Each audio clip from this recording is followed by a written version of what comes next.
to talk about like self-love. So that's going to be a major thing I see in our communities, especially as like biracial people. We're going to focus on our issues and things that we need to be mentally, emotionally, all healthy and full of self-love, and make sure we're taken care of, because we have specific needs specializing us. So that's why, I wanted to have you on so we could talk about that. So my first question is, because like I said, it's like a layers, right? It's like first layer, we got to learn how to accept ourselves.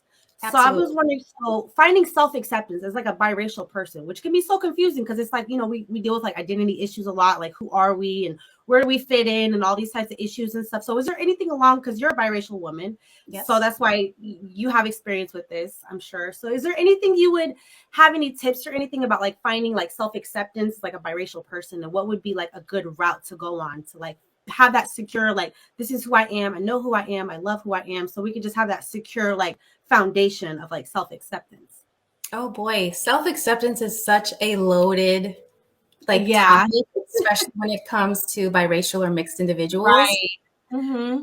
I would say first we have to really start with exploring our own identity. Like, what truly is it that, like, explore all of your sides and really get a firm sense of who you are, what your identity is, what you like about it,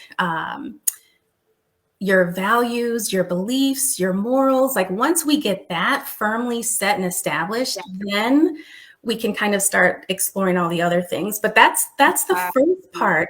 And I think with establishing that identity, we have to be willing to also validate our own feelings that come with it, right? So Right. I think a lot of times we will start exploring maybe different sides of us. We might find some things that we like. We might find some things that we don't like. And Right. like validating the negative feelings that might come with that, right? Right. In ourselves. Yeah, exactly. And that's why it's important to have a safe space, because it's like being able to open up and talk about these feelings, even if they're not positive, if they are negative, having that safe space, being able to open up and talk about those things without feeling like, oh no, you can't speak about that, or that's so important, right? Like that is very important.